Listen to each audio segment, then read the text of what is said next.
C'est en 1493 que Christophe Colomb, lors de son voyage de retour à bord de la Nina depuis les îles du Nouveau Monde, découverte le 12 octobre 1492, rencontre une terrible tempête.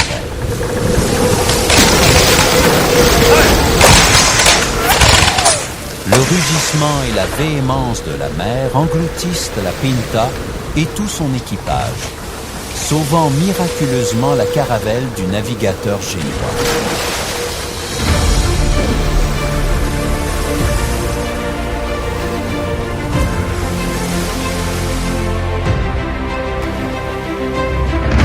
Bienvenue dans les podcasts de Stefano d'Enjoy Guadeloupe, prêt à mettre le cap sur le cœur des Caraïbes. Entre vagues turquoises, histoires millénaires, rythmes créoles et villes parfumées au rhum et aux épices. La Guadeloupe vous attend pour vous offrir des émotions inoubliables. À la découverte de la Guadeloupe.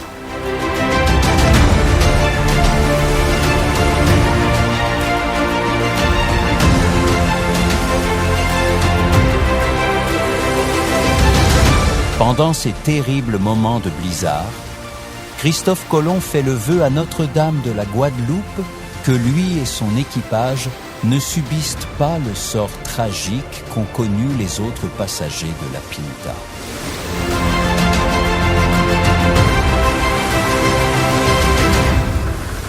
Ayant incroyablement surmonté cette terrible expérience, Christophe Colomb, pour tenir sa promesse, décida d'organiser un pèlerinage au monastère royal de Sainte-Marie de Guadeloupe, laissant au destin le soin de choisir la personne qui, en présence miséricordieuse de Notre-Dame, devrait accomplir le vœu.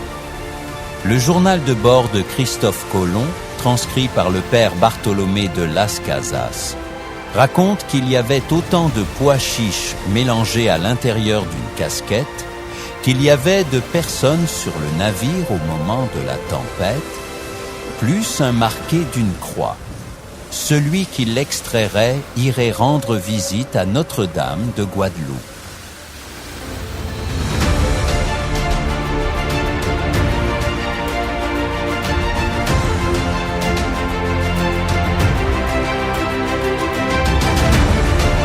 Le destin a voulu que ce soit Christophe Colomb lui-même qui l'extrait.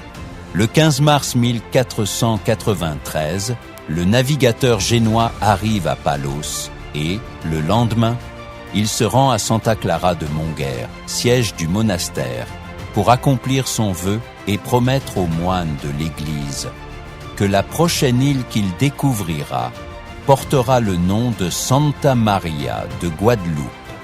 Le 25 septembre 1493, le navigateur génois part de Cadix pour son deuxième voyage vers le Nouveau Monde et aborde le 4 novembre de la même année les côtes de la Guadeloupe, alors nommées par les Caribéens, un groupe amérindien d'Amérique du Sud, coupable d'avoir chassé de l'île la population originelle des Arawaks.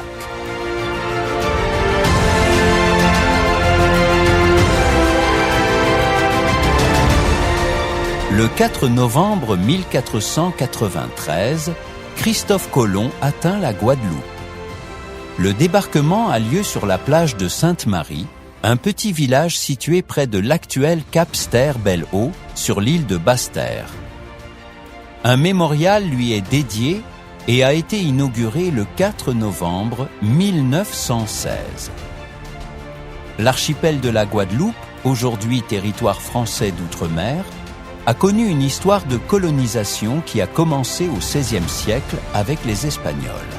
Entre 1600 et 1800, elle a fait l'objet d'une lutte acharnée entre les Français et les Anglais pour la domination de l'île.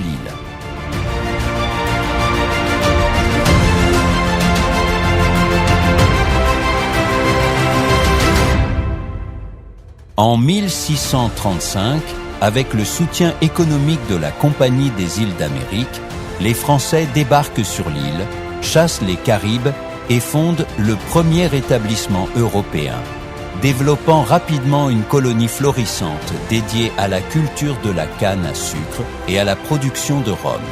Pour augmenter la production et les exportations vers l'Europe, les propriétaires terriens se sont tournés vers l'Afrique de l'Ouest pour recruter une main-d'œuvre massive, amenant des millions d'esclaves noirs sur l'île.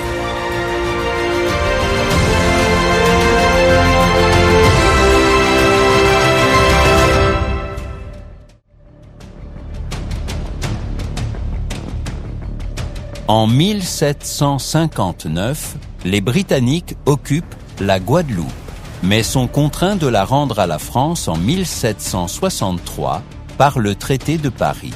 La cohabitation difficile entre les deux peuples ne dure pas longtemps, puisque les Britanniques envahissent à nouveau l'île en 1794. Malgré la révolte des colons, la France reprend le contrôle de la Guadeloupe. En 1802, Napoléon Bonaparte envoie le général Antoine Richepense rétablir l'esclavage, une décision qui suscite une vive opposition de la part de personnalités comme Louis Delgray, militaire mulâtre qui s'est battu avec acharnement contre le retour de l'esclavage.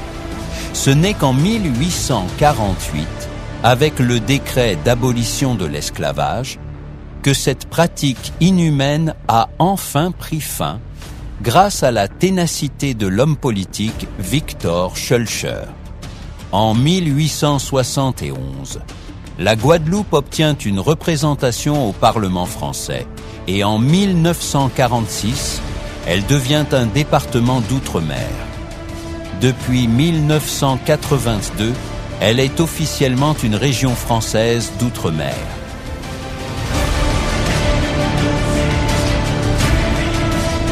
Vous venez d'écouter un épisode de la série 5 bonnes raisons de découvrir la Guadeloupe de Stefano. Retrouvez cet épisode et tous les autres sur Spotify, Amazon Music et sur la chaîne YouTube Enjoy Guadeloupe. Poursuivez le voyage avec nous. La Guadeloupe vous attend